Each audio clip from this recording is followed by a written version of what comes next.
하나님 말씀은 에스라 6장 13절부터 18절 말씀까지입니다. 제가 봉독하겠습니다. 다리오 왕의 조서가 내림에 강서편 총독 다뜨네와 스달보스네와 그 동료들이 신속히 준행한지라.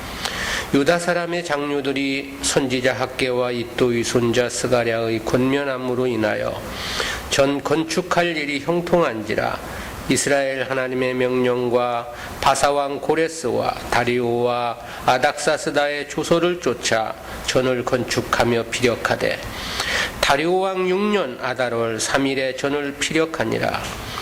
이스라엘 자손과 제사장들과 레위 사람들과 기타 사로잡혔던 자의 자손이 즐거이 하나님의 전 봉헌식을 행하니 하나님의 전 봉헌식을 행할 때 수소 100과 수양 200과 어린 양 400을 드리고 또 이스라엘 지파의 수를 따라 수염소 12로 이스라엘 전체를 위하여 속죄제를 드리고 제사장을 그 분반대로 레위 사람을 그 반차대로 세워 예루살렘에서 하나님을 섬기게 하되 모세의 책에 기록된 대로 하게 하니라.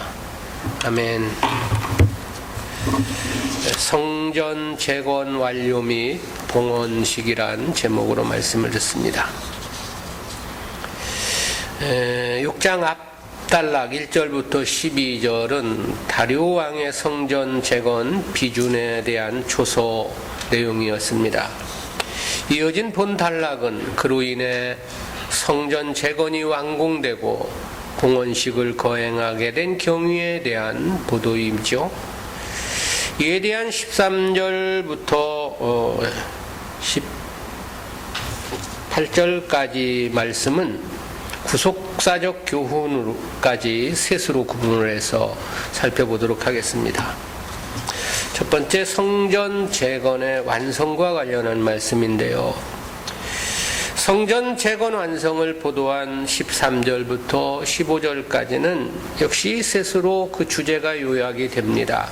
첫 번째는 다리오의 조서를 받은 이 다뜨네 일행에 취한 행동입니다. 다리오 왕이 보낸 조서를 받아든 다뜨네와 그 일행이 조서의 내용을 신속히 이행했다라는 말로 본문이 시작되고 있는데요. 13절이죠. 다리오 왕의 조서가 내림에 강서편 총독 다뜨네와 스달보스네와 그 동료들이 신속히 준행한지라. 여기서 다리오 왕이 조서를 내림에라고 하면 다리오 왕의 조서가 총독 다뜨네에게 도착했다는 뜻이죠.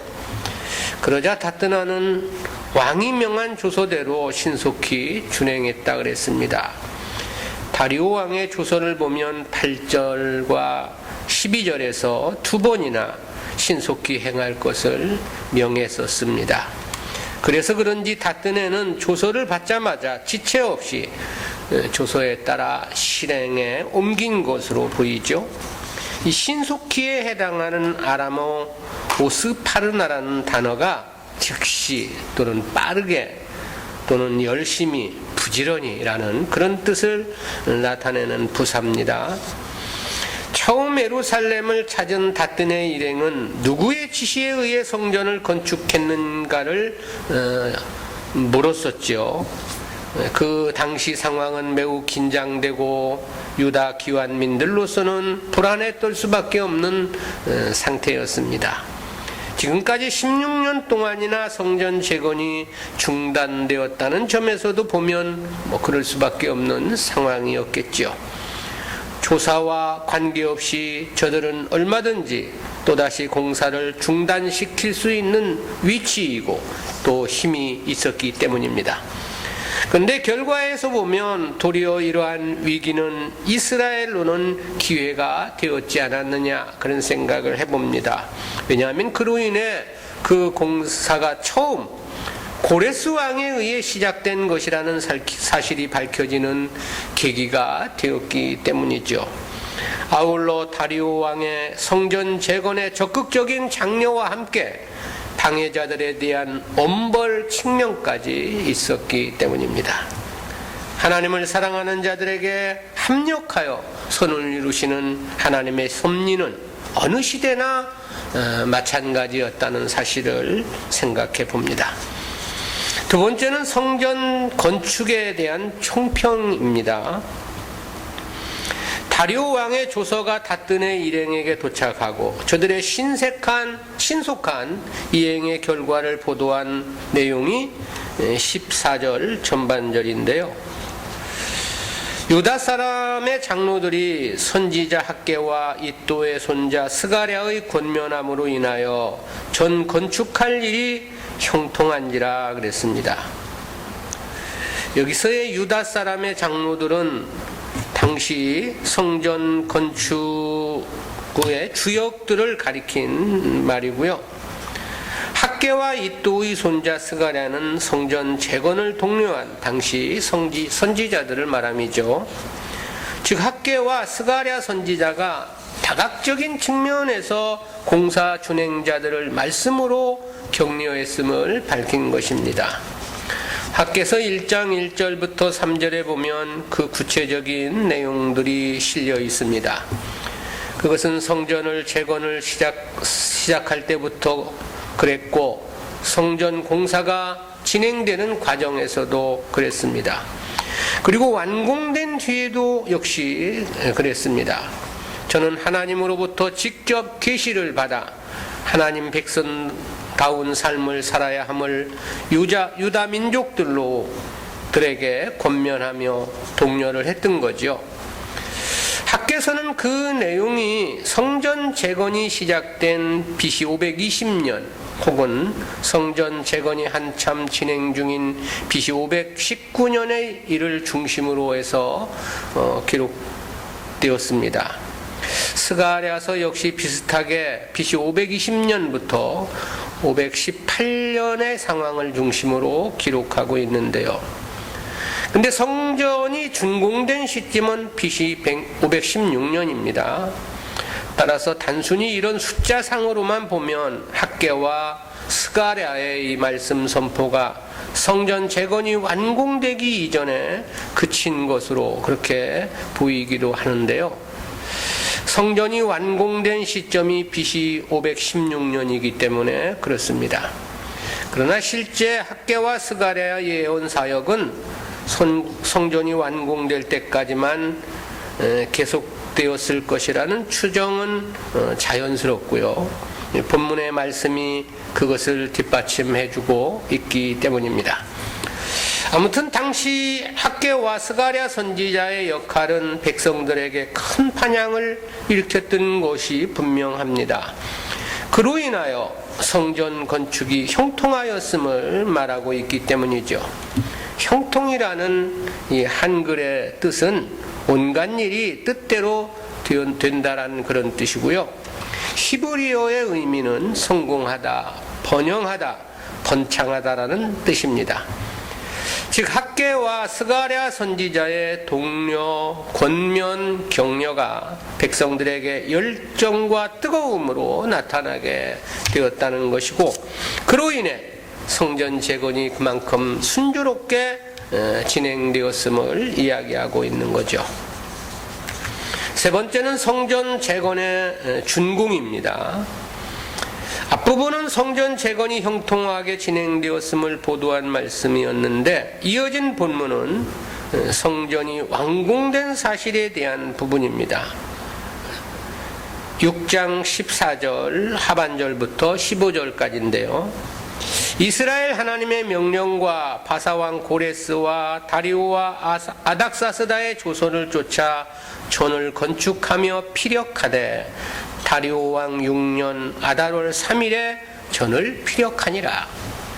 에스라는 성전 재건이 어떻게 시작되고 완성되었는가를 짧은 글로 밝혀주었습니다. 근데 가장 먼저 이스라엘 하나님의 명령과 그랬습니다. 하나님의 명에 의해 성전 재건이 시작되고 또 피력되었음을 말한 거죠.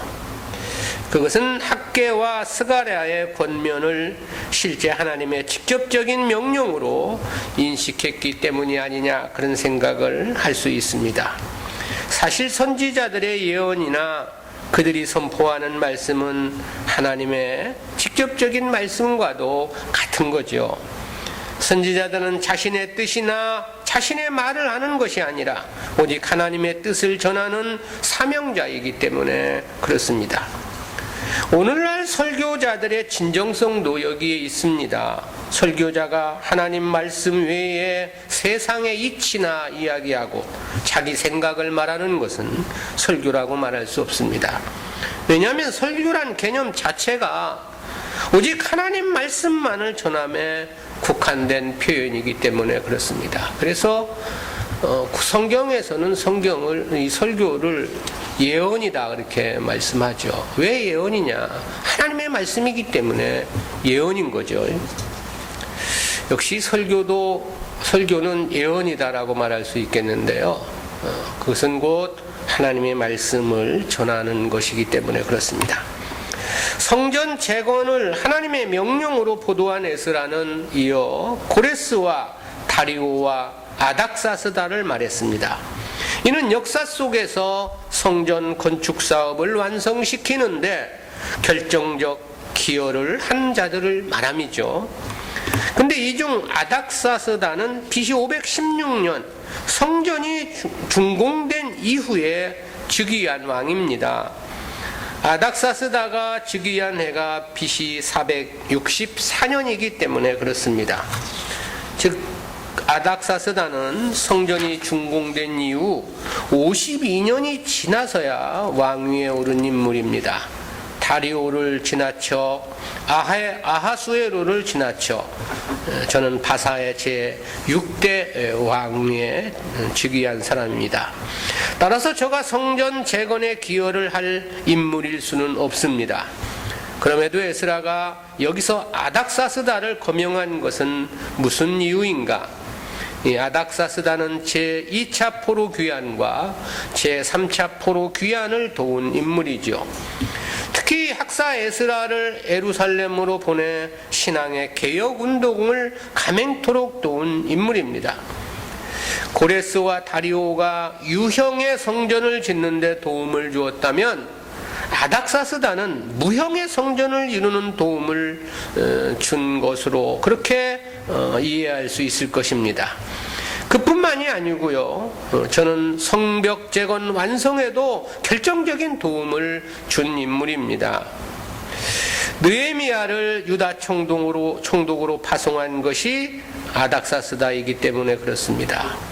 에스라는 이러한 모든 면을 감안해서 여기에 아닥사스다의 이름까지 첨부한 것으로 보여집니다.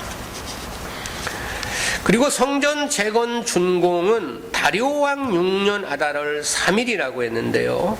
다리오 왕은 BC 522년에서 486년까지 바사를 통치했습니다. 그러므로 다리오 왕 제6년은 BC 516년이 되는 겁니다. 성전 재건이 시작된 시점은 BC 536년입니다. 그러나 그해 사마리아인들의 회방으로 중단이 되었었지요. 그 후 16년이 지나 BC 520년에 성전 재건이 재개됐고 BC 516년에 완공이 된 것입니다. 횟수로 치면 재건을 시작한 지 5년이 걸린 셈이 되는 거죠. 그리고 처음 성전 재건 준비로부터 기초를 놓기까지 2년이 걸렸는데 그것을 합치면 횟수로 7년이 됩니다. 그렇다면 이는 솔로몬 성전을 지은 횟수와 똑같다, 그렇게 말할 수 있습니다. 솔로몬 성전이 완공된 때는 BC 959년이에요. 그렇다면 그때로부터 440여 년 후에 제2 스룹바벨 성전이 세워진 것입니다. 솔로몬 성전이 파괴된 BC 586년부터 치면 정확하게 70년 만에 다시 세워진 것이죠. 그리고 다시 세워진 이 성전은 BC 19년 헤롯 성전이 세워지기까지 대략 500년간 존속하게 됩니다. 이처럼 성전이 파괴된 지 70년 만에 재개된 사실은 바벨론 70년 포로라는 예레미야 선지자의 예언 성취라고 말할 수 있습니다. 그러므로 성전의 완공은 이스라엘 신정 공동체의 회복이 이루어졌음을 상징하고 있는 거죠. 성전 재건의 완공 사건은 이와 같은 중요한 의미를 갖기 때문에 에스라는 그 날짜까지 상세히 기록한 것이 아니냐, 그렇게 생각이 들어집니다. 아달월은 유대 종교력으로는 12월이고요. 태양력으로는 2월이나 3월경이 됩니다. 우리는 이러한 말씀에서 새삼 하나님의 말씀에 대한 능력의 위대함을 생각해 봅니다. 그리고 하나님 말씀은 반드시 성취된다는 사실을 깨닫게 되는 거죠. 아울러 이러한 역사적 거울은 무궁한 하나님의 나라, 찬란한 영생의 기업 역시 반드시 성취될 것이라는 사실을 보여준 모형이라고 말할 수도 있습니다. 우리가 말씀을 보다 소중히 해야 하는 이유입니다. 신앙은 오직 말씀을 중심으로 행해져야 하는 것이 되고요. 그것은 오직 말씀을 따른 신앙만이 결국은 하나님께로부터 인정을 받을 수 있기 때문에 그렇습니다. 큰 두 번째는 성전 봉헌식을 거행한 말씀인데요. 압달락은 성전이 준공되기까지의 과정이었습니다. 이어진 16절부터 18절은 성전이 준공되고 봉헌식을 행한 내용을 밝혀주고 있는 말씀인데요. 이에 대한 주제는 셋으로 요약이 됩니다. 첫 번째는 봉헌식의 서론입니다. 16절입니다. 이스라엘 자손과 제사장들과 레위 사람들과 기타 사로잡혔던 자의 자손이 즐거이 하나님의 전 봉헌식을 행하니 그랬습니다. 에스라는 성전 봉헌식을 행한 주체를 이스라엘 자손과 제사장들과 레위 사람들과 기타 사로잡혔던 자의 자손이라고 표명을 했습니다. 이처럼 성전 봉헌의 주체가 이스라엘 자손들임을 강조하면은 하나님에 대한 순종의 의미가 매우 강렬하게 내재되어 있습니다. 그리고 제사장과 레위 사람들이 특별히 적시된 것은 본문이 성전 봉헌식과 관련한 보도였기 때문으로 보여집니다. 즉 제사장과 레위인들의 직무와 책임을 강조하고자 하는 의미가 담겨 있다라는 거죠. 과거 제사장과 레위인들은 하나님께 대한 제사와 성전을 맡아 관리하는 막중한 책임을 맡은 자들이었습니다. 그렇지만 저들은 자신들의 책임을 도외시한 채 제사를 통해 자신들의 부를 축적하는 데만 몰두했던 때가 있었습니다. 그 결과 성전은 제 기능을 다하지 못했고 급기야 이방인들에 의해 짓밟힘을 당하고 말았던 거죠. 역시 에스라는 이러한 역사를 상기하고자 하는 것이 아니냐라는 생각을 해봅니다. 아울러 이제 새롭게 지어진 성전은 보다 완전하고 성결해야 한다는 사명적 개념에서 제사장들과 레위인들을 따로 떼어 언급한 것이 아니냐라는 것입니다. 두 번째는 봉헌식의 실제적인 내용인데요. 봉헌식의 주체가 이스라엘임을 분명히 한 에스라는 이어서 그렇게 보도를 했습니다. 17절입니다. 하나님의 전 봉헌식을 행할 때 숫소 100과 수양 200과 어린 양 400을 드리고 또 이스라엘 지파의 수를 따라 수염소 12로 이스라엘 전체를 위하여 속죄제를 드리고, 이는 봉헌식을 위해 참석자들이 드린 예물을 구체적으로 밝힌 말씀인데요. 여기서 이 봉헌식에 해당하는 하누카라는 단어는 헌신하다라는 뜻의 동사 하나크에서 유래해서 하나님께 바치는 의식이라는 그런 뜻입니다. 구약시대 율법에 따르면 새 건물이 완공될 경우 일반 주택이라 할지라도 낙성식을 행하도록 그렇게 되어 있었습니다. 이 낙성식이란 히브리어 하나크도 봉헌하다, 바치다 그런 뜻입니다. 따라서 이스라엘 백성들에게 성전을 완공하고 봉헌식을 거행해야 하는 것은 너무나도 당연한 일이었습니다. 당시 이스라엘은 성전 봉헌식을 통해 그동안 함께해 주신 하나님께 감사하고 하나님께 대한 절대적 순종 의지를 표명했던 것입니다. 당시 저들이 드린 제물은 수소가 100이라고 했고 수양은 200이며 어린 양은 400이었습니다. 그리고 숫염소는 12마리라고 말했죠. 총 제물의 수요는 712마리가 됩니다. 그중 숫소와 수양은 번제와 화목제 제물이었을 것이고요. 수염소는 속죄제를 위한 제물이었습니다. 어린 양은 상번제를 위함이었을 것이고, 솔로몬 당시 봉헌식 때는 소가 22,000마리, 양은 12만 마리가 드려졌다 그렇게 말했는데요. 그때와 비교해 보면 100분의 1도 안 되는 작은 분량입니다. 그럴 수밖에 없는 것은 솔로몬 당시는 이스라엘 역사에서 가장 부귀영화를 누렸던 때였죠. 그러나 포로 귀환민 이때는 심히 초라한 그런 상태일 수밖에 없었습니다. 그럼에도 불구하고 이때 드린 백성들의 제물은 하나님께서 기뻐하시기에 충분한 것이었다 그렇게 말씀드릴 수 있습니다. 그것은 부자가 드린 많은 헌금보다 과부가 드린 2렙돈을 더 많다고 하신 주님의 계산 방법에서 볼 때 그렇습니다. 특별히 여기서 이스라엘 지파의 수를 따라 수염소 12로 이스라엘 전체를 위하여 속죄를 드리고 그랬는데요. 이스라엘 전체 12지파를 위해 속죄제를 드렸다라는 거죠. 실제 이때 이스라엘 12지파가 다 있었던 것은 아닙니다. 대부분이 유다 지파였고 베냐민 지파가 속해 있을 뿐이었지요. 그럼에도 이렇게 속죄제를 12지파를 위해서 수염소 12를 드렸다라는 것은 이 성전 봉헌이 온전한 이스라엘의 회복이었음을 선언하는 것이 아니냐 그런 생각을 해봅니다. 율법의 규정에는 매년 7월 10일에 이스라엘 백성들 모두를 위한 속죄제를 드리도록 규명되어 있죠. 하지만 본문의 경우는 대속죄일에 드린 속죄제가 아닙니다.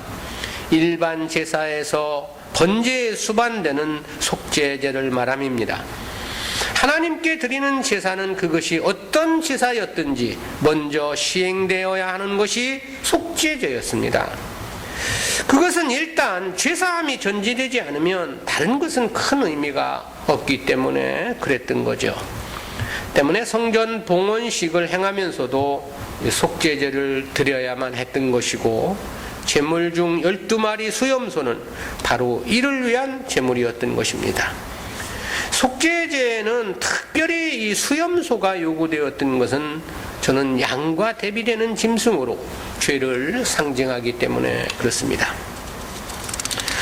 세 번째는 봉헌식의 결론인데요. 본문은 성전의 제도를 정비하고 성전에서 일할 사람들을 배치한 기사입니다. 18절에서 그렇게 말씀을 했습니다. 제사장을 그 분반대로, 레위 사람을 그 반차대로 세워 예루살렘에서 하나님을 섬기게 하되 모세의 책에 기록된 대로 하게 하니라. 18절에서 분반이라는 단어와 반차라는 표현이 이렇게 나오는데요. 이 중 분반에 해당하는 원어 펠루카는 신구약 성경을 통틀어 본문에서만 단 한 번 사용된 단어입니다. 는 구분이라는 문자적 의미를 갖습니다.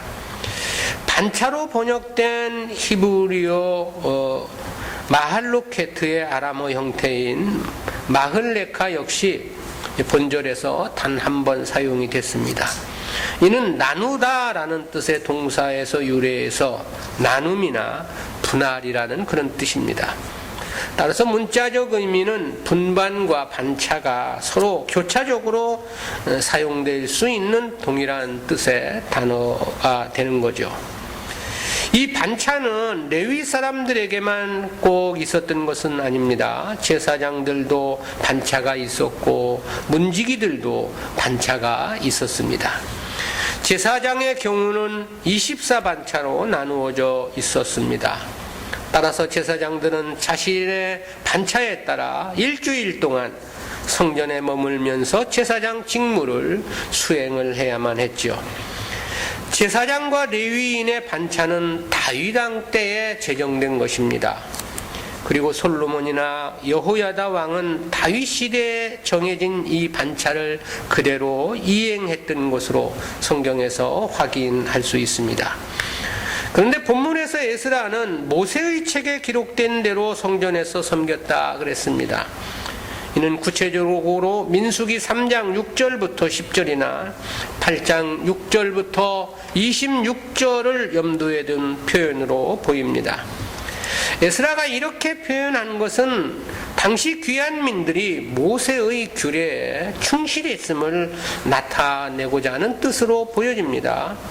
과거의 성전 제사의 완전한 회복은 물론이고 이스라엘의 완전한 선민 회복을 나타내려는 저의도 있어 보입니다. 한편 4장 8절부터 6장 18절인 본절까지는 모두 다 아람어로 쓰여진 부분입니다. 그것은 7장 12절부터 26절까지도 마찬가지인데요. 이 시대는 국제 통용어가 아람어였습니다.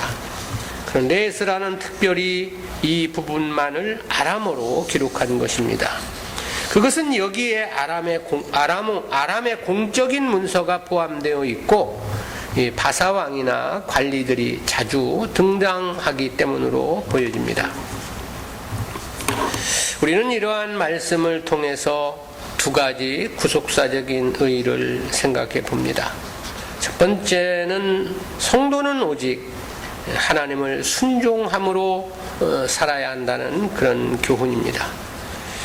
그것은 16절에서 성전 봉헌식의 주체를 이스라엘 자손이라 하였음에서 깨닫게 되는 교훈입니다.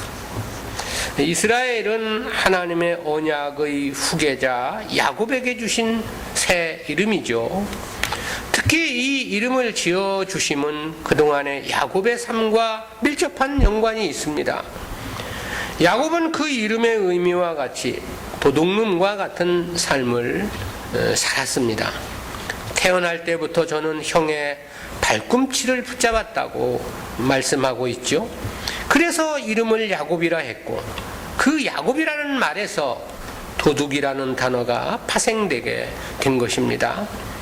그 이후에도 저는 형의 장자의 명분을 그 팥죽 한 그릇으로 빼앗은 바 있었습니다. 또 아버지 이삭을 속여 장자의 축복을 가로채기도 했었죠. 그 이후 저는 어쩔 수 없이 하란으로 도망을 쳐서 아내를 위해 14년, 재물을 위해 6년을 살게 됨을 봅니다. 여기까지의 저의 삶을 보면 그야말로 하나님 백성으로서는 심히 부끄러운 삶이 아닐 수 없었습니다. 온통 자기 욕심과 세상 것으로만 점철된 삶이었기 때문입니다. 그럼에도 하나님은 고비 때마다 저에게 은혜를 더해 주시죠. 그 이유에 대해서 로마서 9장 13절에서 야곱은 사랑하고 에서는 미워했기 때문이라고 말씀을 했습니다. 즉 야곱은 하나님께서 선택하신 하나님 백성이었기 때문이라는 말씀인 거죠. 따라서 하나님은 저에게 다시 가나안으로 돌아갈 것을 명하셨죠. 그리고 그렇게 해서 가나안으로 돌아오는 과정에서 하나님께서 주신 새 이름이 이스라엘입니다.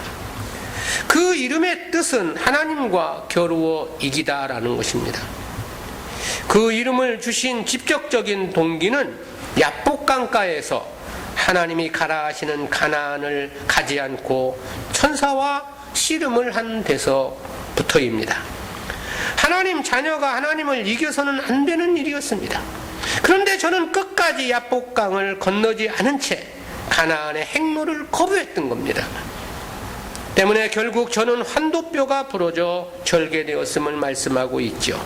그것은 분명 하나님의 징계의 일환이었습니다. 때문에 호세아서 12장 4절에서는 천사와 힘을 겨루어 이기고 울며 그에게 간구하였으며 그랬습니다. 이사야 41장 14절에서는 야곱에 대해 지렁이 같다고 표현하기도 했습니다. 여기서 이 지렁이로 번역된 단어는 욥기 25장 6절에서는 구더기로 번역된 단어이기도 합니다. 야곱으로 살았을 때의 삶 자체가 그러했다라는 거죠. 그때 하나님은 저에게 하나님과 겨루어 이기었다는 뜻의 이스라엘이란 이름을 주신 거죠.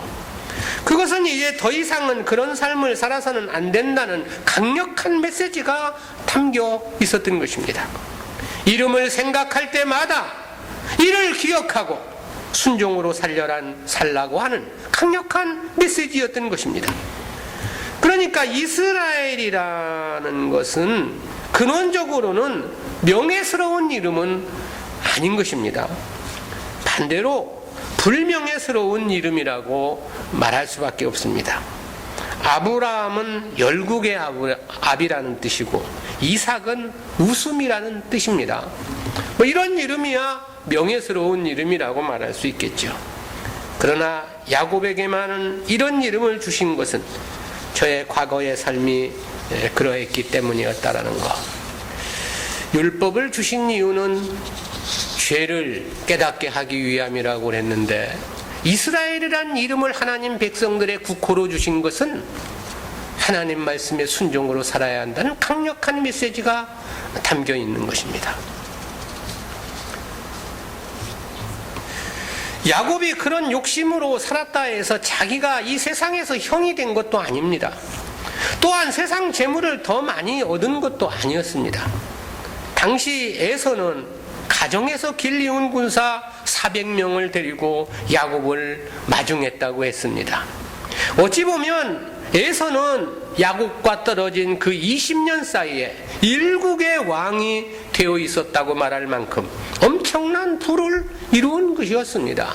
가정에서 길리운 군사 400명을 데리고 왔다고 하니까 400명 다 데리고 왔겠습니까? 자신들의 재산을 또 지키는 군사들을 남겨놓았을 것을 생각해보면 그야말로 그는 왕과 같은 존재였다라는 거죠. 그런 에서와 비교해보면 야곱은 그야말로 100분의 1도 안 되는 지극히 미약한 처지였습니다. 그래서 형 에서가 두려워서 가라하는 가나안에 들어가지도 못하고 그토록 고집을 피우며 하나님과 씨름을 했던 거죠. 이스라엘 백성들은 자신들의 국호를 생각할 때마다 이스라엘이란 그 뜻의 그 의미를 되새기며 하나님 앞에 순종을 다짐했어야만이 했을 것입니다. 그럼에도 순종하지 않고 불순종의 삶을 산 경우들이 너무나도 허다했죠. 바벨론 포로가 그러했던 것입니다. 따라서 에스라가 특별히 본문에서 이스라엘 자손임을 강조한 것도 역시 의미는 마찬가지라고 볼 수 있습니다. 하나님의 언약 백성이라는 뜻과 함께 이제는 하나님의 뜻에 순종으로 살아야 한다는 고백적 표현이 담겨 있었다라는 거지요. 또다시 불순종하여 이방의 포로로 잡혀가는 삶이 되풀이 되어서는 안 된다는 그런 의미이기도 한 거죠. 그렇다는 것은 특별히 사로잡혔던 자의 자손이란 표현에서도 잘 드러납니다. 사로잡혔다는 것이 결과적인 측면을 시사한 발언이라면 이스라엘은 그 사로잡힘의 원인을 나타내는 말이기 때문이기도 하죠. 오늘날 신약 시대는 영적 이스라엘 시대라고 우리가 그렇게 이야기를 하지요. 그렇다는 측면에서 보면 역시 우리도 야곱으로 살아서는 안 되는 것입니다.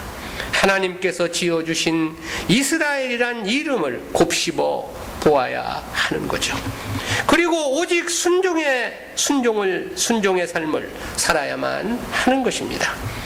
성도는 하나님과 겨룬다는 말 자체가 성립될 수 없는 것입니다.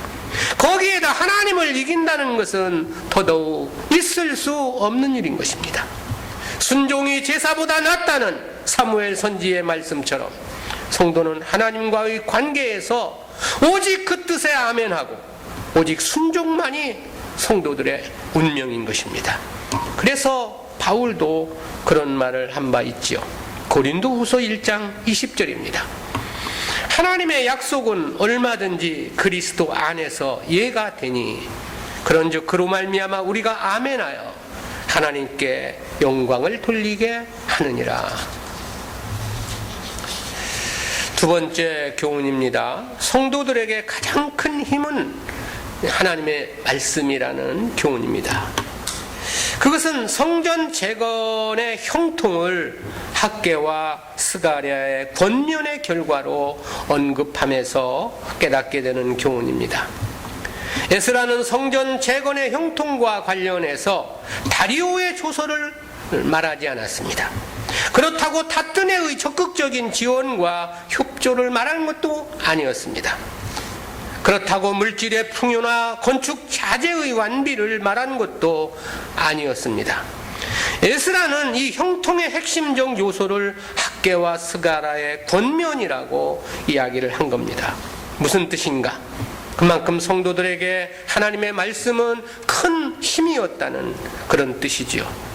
그것은 학개와 스가랴의 권면이 하나님의 말씀으로 이루어진 권면이었을 것이기 때문에 그렇습니다.